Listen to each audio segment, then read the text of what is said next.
नमस्कार. त्या सणाचा उचित बरं तुम्हाला काय वाटतं? होळी हा सण हिंदू धर्मामध्ये खूप पवित्र मानले जाते. या सणाचं पावित्र्य समजून घेऊन या सणानिमित्त सर्व मित्र परिवार आमचा एकोप्याने जमतो. दरवर्षी सर्व धर्मातील विविध मित्रमंडळी आमची एकोप्याने जमतात आणि खूप चांगल्या प्रकारे सण हा साजरा केला जातो. या निमित्तानं प्रत्येक मित्राचं सुख-दुःख आम्हाला विचारायला भेटते. प्रत्येक गोष्टी कळतात समजा एकमेकांच्या. भरपूर आनंद होतो. सगळ्या गोष्टी एकमेकांना शेअर केल्या जातात. छान वाटते, समाधान वाटते. गाव असं एकदम भरल्यासारखं वाटते. सर्व मित्र परिवार एका जागी भेटल्यानंतर. प्रत्येक मित्र आता कामानिमित्त बाहेर ठिकाणी राहतो. कोणी शिक्षणाच्या निमित्तानं, कोणी कामानिमित्तानं. असा एखादा एक सण मिळतो.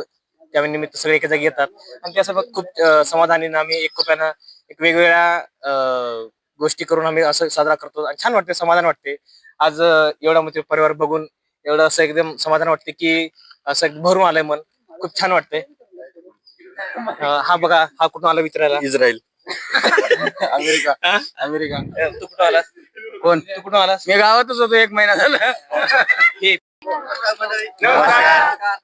निमित्त तुम्हाला काय वाटतं? होळी हा सण आपल्या महाराष्ट्रामध्ये मोठ्या आनंदामध्ये साजरा केला जातो. या सणाला तरुणांमध्ये मोठ्या प्रमाणामध्ये उत्साह असतो. ते एकमेकांना विविध प्रकारचे कलर लावून हा सण साजरा करतात. त्याच्यामुळे आता सगळ्यांना आपण कलर लावून हा सण साजरा करू. काय वाटते? सांगा आता. हॅपी होळी!